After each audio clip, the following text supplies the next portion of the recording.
Online class में welcome. आज हम कुछ महत्वपूर्ण प्रैक्टिस लेके आए हैं।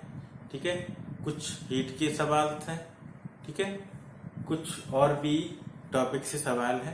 ठीक है, उनको देखते हैं। जैसा कि पहला सवाल है आपके सामने कि एक ठोस का क्षेत्रीय प्रसार गुणांक दे रखा है। क्षेत्रीय प्रसार गुणांक को रिप्रेजेंट करते हैं बीटा से। तो बीटा की जो वैल्यू हमें दे रखी है वो ये दे रखी है 2 × 10⁻⁻5 प्रति डिग्री सेल्सियस।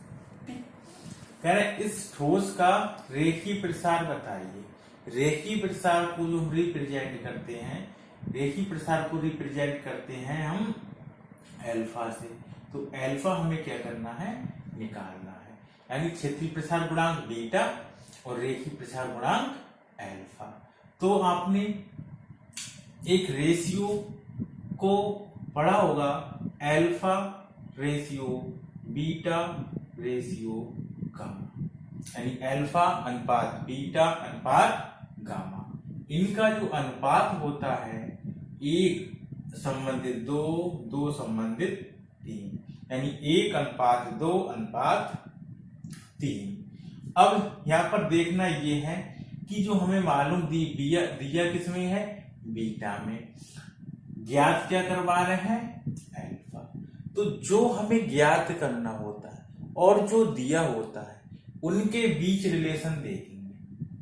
ठीक, तो इन तीनों में हमारे पास एल्फा कह रहे हैं ज्ञात करना है और बीटा दिया है, तो केवल इतने में रिलेशन देखेंगे, एल्फा और बीटा में। तो केवल अल्फा बीटा में रेशियो देखें तो अल्फा संबंधित बीटा और इसका रेशियो होगा 1:2।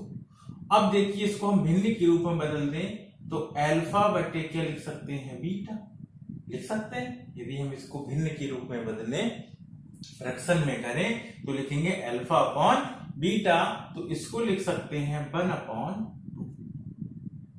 ठीक, अब हमें जो वैल्यू निकालनी है उसकी जगह उसका मान रख दें। ठीक है, अब यहां पर देखिए हमें निकालना क्या है, अल्फा, और दिया क्या है, बीटा।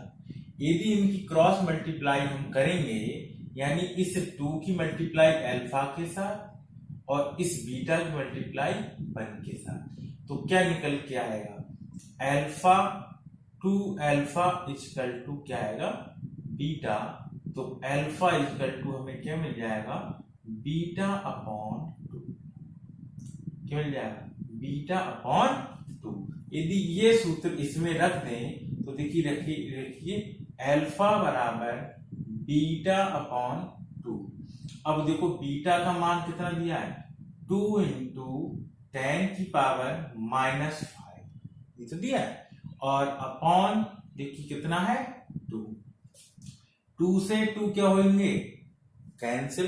तो यहां भी 2 है, अंश भी 2 है और हर में भी 2 है। जब समान वैल्यू है तो बेटा दोनों क्या हो जाएंगे, कैंसिल हो जाएंगे। तो क्या बचेगा, अल्फा इक्वल टू बचेगा 10⁻⁻5 प्रति डिग्री सेल्सियस। यही हमें इस सवाल में क्या करना था, ज्ञात करना था। आपको कुछ भी नहीं करना, जो आपके पास 2 चीजें याद रखना, हमेशा देगा रेशियो देगा तो 2 में देगा या कह देगा दोनों बताइए।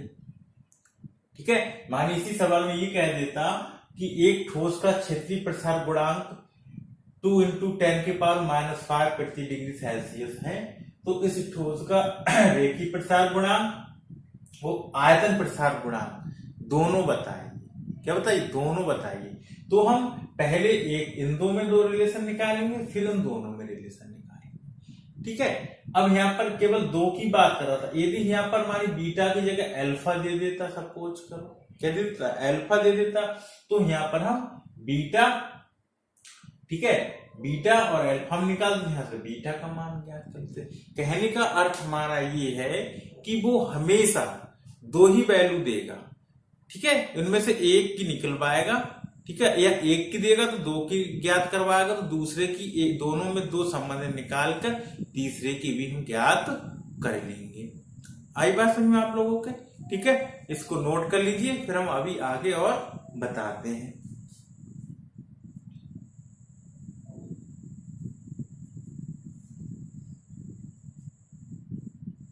कर लिया होगा, देखिए आगे क्या कहते हैं।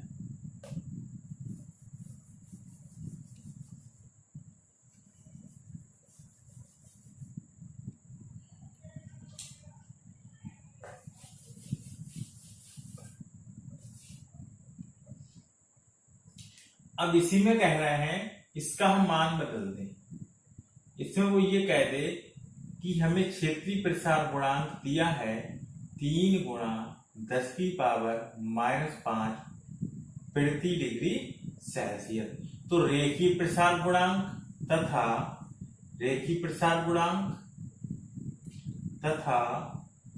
आयतन प्रसार गुणांक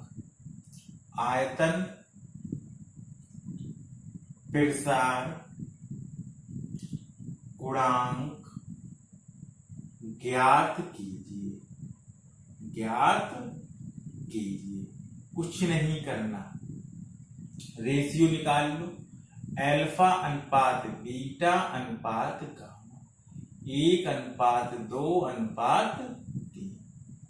ठीक, अब क्षेत्रीय प्रसार दिया है, रेखीय प्रसार कहना है और आयतन प्रसार कहना है।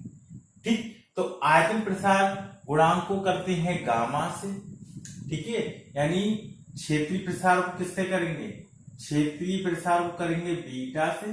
क्षेत्रीय प्रसार को किससे करेंगे? क्षेत्रीय प्रसार गुणांक को रिप्रेजेंट करते हैं किससे?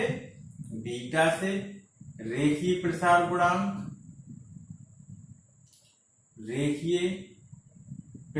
गुणांक को रिप्रेजेंट करते हैं अल्फा से, और आयतन प्रसार गुणांक को रिप्रेजेंट करते हैं गामा से। ये बस ध्यान में रखिए। क्षेत्रीय प्रसार गुणांक कहीं कह दे तो समझ लो बीटा है, रेखीय प्रसार गुणांक कहीं कह दे तो समझ लो अल्फा है, और आयतन प्रसार गुणांक कह दे तो समझ लो गामा है। बस ये है। अब तुम्हें क्षेत्रीय प्रसार दिया है, इसका मतलब हमें बीटा दिया है। रेखीय प्रसार पूछ रहा है, नहीं अल्फा ज्ञात करा रहा है, और आयतन प्रसार गुणांक कह रहा है तो हमें यहाँ पर गामा करा रहा है। क्लियर हुआ? ठीक है, अब देखिए सवाल की तरफ हम चलते हैं। क्या कहता है सवाल? तो हम यहाँ पर किसी में भी निकाल सकते हैं। हमारे पास अल्फा बीटा गामा तीनों में है। बीटा दिया है, यदि अल्फा बीटा मिलेंगे तो अल्फा का मान निकलेगा। ठीक है, और बीटा गामा लेंगे तो गामा का मान निकलेगा। ठीक है, तो पहले हम बीटा और गामा को लेके चलते हैं। ठीक है, फिर हम अल्फा बीटा या बीटा गामा किसी को भी ज्ञात कर सकते हैं। तो पहले हमसे गामा भी पूछ रहा है, रेखीय प्रसार भी पूछ रहा है। ठीक है, तो चाहे हम अल्फा बीटा में ले लें, तो अल्फा बीटा में लेंगे तो अभी हमने आपको बताया इससे पहले सवाल में। ठीक है, अल्फा बीटा में लेंगे तो अल्फा संबंधित बीटा और बराबर किसको होगा? 1 संबंधित 2। ठीक है, अब यानी यहां पर हम किस में लेते? गामा में लेते, तो बीटा संबंधित गामा और बराबर होता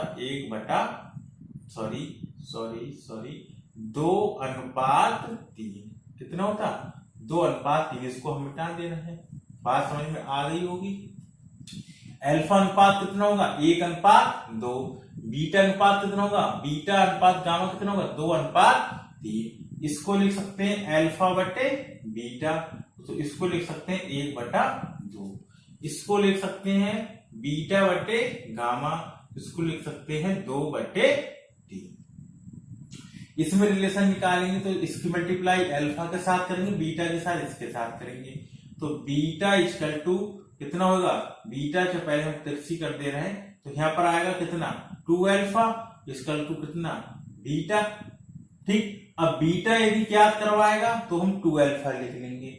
अब हमारे पास बीटा तो दिया है, अल्फा निकालना है, तो अल्फा बराबर हम क्या निकालेंगे? Beta upon 2। ये संबंध हो जाएगा अल्फा और बीटा में। इसमें देखिए तिरछी मल्टीप्लाई करेंगे तो कितना आएगा? 3 बीटा। इक्वल टू कितना आएगा 2 गामा। इसमें गामा निकालना है, गामा तो ज्ञात करना। देखो आयतन पर कह रहा है, बीटा हमें दिया है, तो क्या लिख सकते हैं 2 गामा बराबर ये भी लिख सकते हैं 3 बीटा। 2 गामा को इधर ले लिया, 3 बीटा को इधर ले लिया, उससे कोई फर्क नहीं है। यदि आप ऐसे ही लिखना चाहो तो 2 है इसके नीचे आ जाएगा। तो गामा इक्वल टू क्या लिख सकते हैं 3 बीटा अपॉन 2, ये गामा का मान। अब इसमें बीटा का मान रख दें तो गामा का मान निकल आता। यदि यहीं पर हम निकालते किसका संबंध, गामा और अल्फा का यह निकाल लेते। हमारे पास यदि यहाँ पर अल्फा मिल जाता तो हम अल्फा और गामा में संबंध निकाल लेते। यदि अल्फा और गामा में संबंध निकालते तो देखो क्या होता, यहीं पर समझ लो। अल्फा संबंधित गामा बेटा कितना आता 1:3 का, 1:3। तो अल्फा अपॉन गामा बराबर क्या लिख सकते थे 1/3। क्रॉस मल्टीप्लाई करेंगे 3 अल्फा इक्वल टू कितना गामा, कितना लिखते गामा। अब हमें इसे गामा निकालना है तो हम सीधे ऐसे लिख सकते थे गामा बराबर 3 अल्फा, गामा बराबर 3 अल्फा। तो 3 से अल्फा की मल्टीप्लाई कर देते, जो अल्फा का मान आता वो यहां से हम गामा यहां से भी ज्ञात कर लेते। आई बात समझ में, कहीं से भी निकाल सकते हो रिलेशन, ये आपके बनेंगे महत्वपूर्ण है। ठीक है, सवालों को इसमें से पूछा जाता है। ठीक है, तो इसको आप नोट कर लें, फिर इसमें हम सवाल को रखना बताते हैं। अब देखिए यहाँ पर बीटा दिया है, अल्फा निकालना है, तो अल्फा बराबर बीटा 3 × 10⁻⁻5 अपॉन 2। अल्फा बराबर कितना हो जाएगा 2 बन जा 2, यानी 2 × 2 और 2 पंजे 10, यानी 1.5 10⁵ डिग्री सेल्सियस। यही आएगा 2 × 2 1 बचेगा, दशमलव आके 0 ताली 2 पंजे 10। अब हमें अल्फा मिल गया, इसमें अपने गामा बराबर 3, बीटा कितना दिया है 3 × 10⁻⁻15 5, और बट्टे कितना दिया है 2, तो 3 3 कितने हो जाएंगे 9, तो 9 × 10⁻⁻5 और बट्टे कितना 2, 2 चौक 8, कितना बचेगा 1 और 2 पंजे 10, तो 4 10⁻⁻5 प्रति डिग्री सेल्सियस। यहाँ पर देख ले गामा इक्वल टू 3, अल्फा का मान रख दीजिए कितना 1.5 × 10⁻⁻5, तो गामा कितना मिलेगा 15 45, यही तो होगा 45, यानी 15 3 45, दशमलव कितने के बाद 1 के बाद इंटू 10⁻⁻5। गामा कहीं से निकाल लो, वैल्यू वो मिलेगी। इससे गामा निकालेंगे तब भी इतना ही आएगा, इस फार्मूले से गामा निकालेंगे तब भी इतना आएगा। क्लियर हुआ कुछ? ठीक है, ये है सब संबंधित सूत्र, इसको आप नोट कर लीजिए, फिर हम आगे बताते हैं।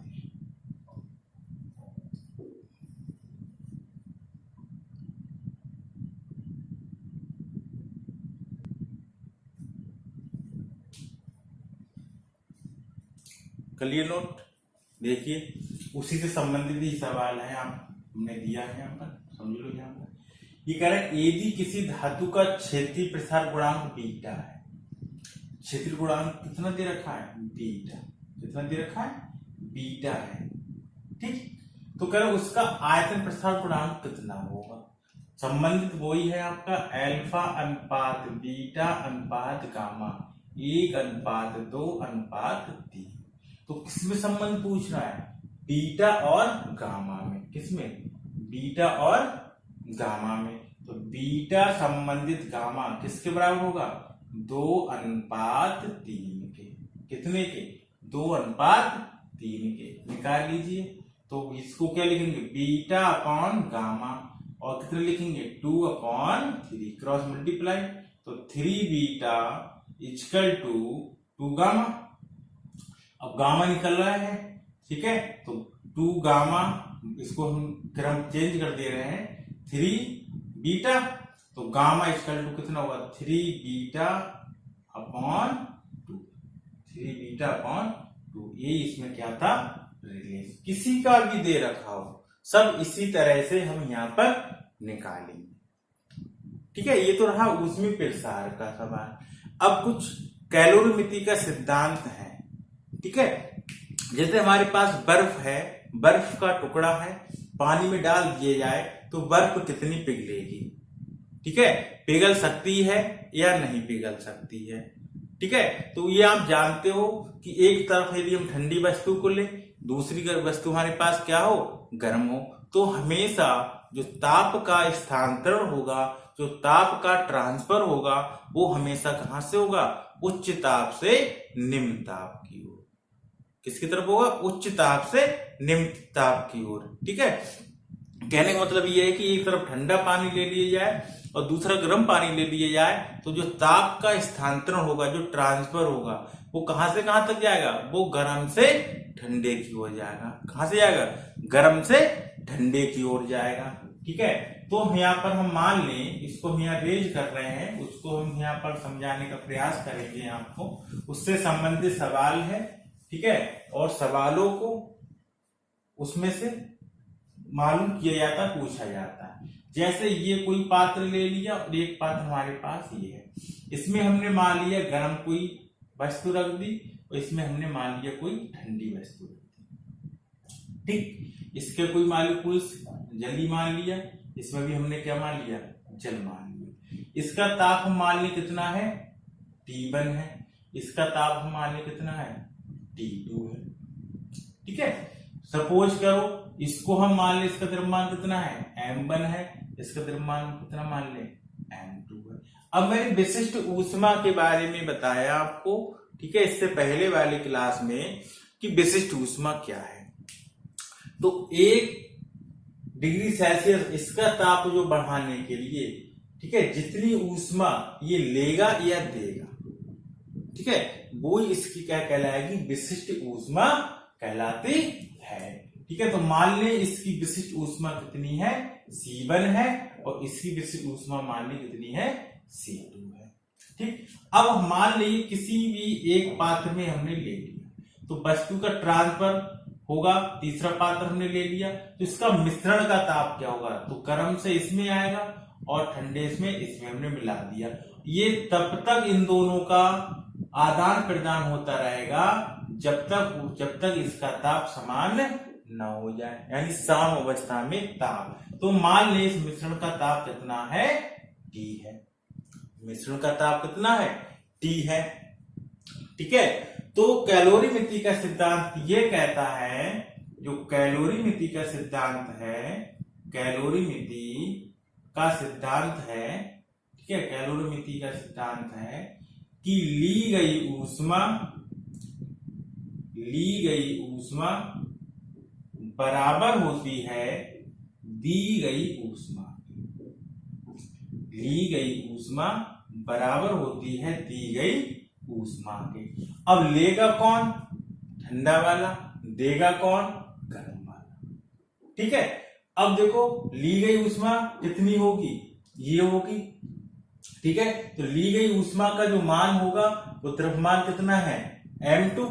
ठीक है, या यहाँ पर हम ऐसे करके यहाँ पर मान लो, दी गई ऊष्मा बराबर ली गई ऊष्मा, दी गई ऊष्मा बराबर ली गई ऊष्मा, मान रखने में थोड़ा आसानी हो जाएगी। अब दी गई ऊष्मा कितनी है हमारे पास, ताप कितना, T1, और कितना मिश्रण का ताप कितना होगा, T। अब बताओ जब दिया गया ताप होगा तो उस समय मिश्रण का ताप ज्यादा होगा या आपका जो गर्म वस्तु होगा इसका ताप ज्यादा होगा, तो उस समय इसका ताप ज्यादा होगा, इसका ताप कम होगा। कब, यानी जब जो वस्तु देगा और ये वस्तु क्या होगा, लेगा।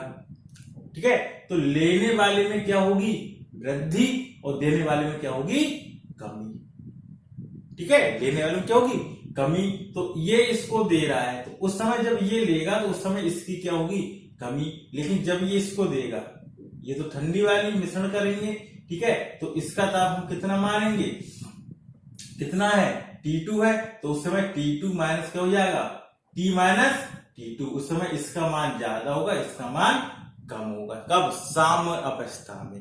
कब होगा, साम्य अवस्था में। बात समझ में आ गई। ठीक है। अब देखिए यहाँ पे तो दी गई उसमें हम मान लें कितना m1, कितना होगा C1, ताप कितना होगा डेल्टा टी, कितना होगा डेल्टा टी। अब डेल्टा टी की जगह जो ताप लेंगे वो कितना ले लेंगे T1 माइनस टी। उस समय गर्म वस्तु का ताप ज्यादा होगा मिश्रण की ताप की अपेक्षा। उसके बाद ली गई ऊष्मा कितना है m2, विशिष्ट ऊष्मा कितना C2, ताप कितना होगा T माइनस T2, क्या होगा T माइनस T2। यानी इसमें ताप में क्या हो रही है वृद्धि हो रही है, जो लेगा वो क्या करेगा वृद्धि करेगा और ये दे रहा इसमें कमी हो जाएगी। ठीक है, यही हम लगाएंगे कैलोरीमिति का सिद्धांत। क्या लगाएंगे कैलोरीमिति का सिद्धांत। इसी पर संबंधित कुछ सवाल है उसको यहाँ पर हम सॉल्व करेंगे।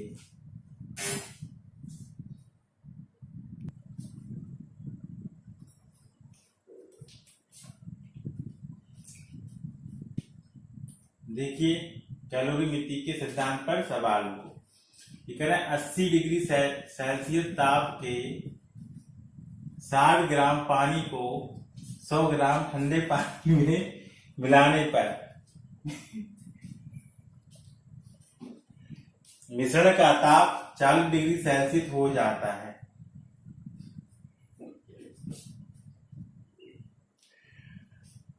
तो ठंडे पानी का प्रारंभिक ताप ज्ञात कीजिए।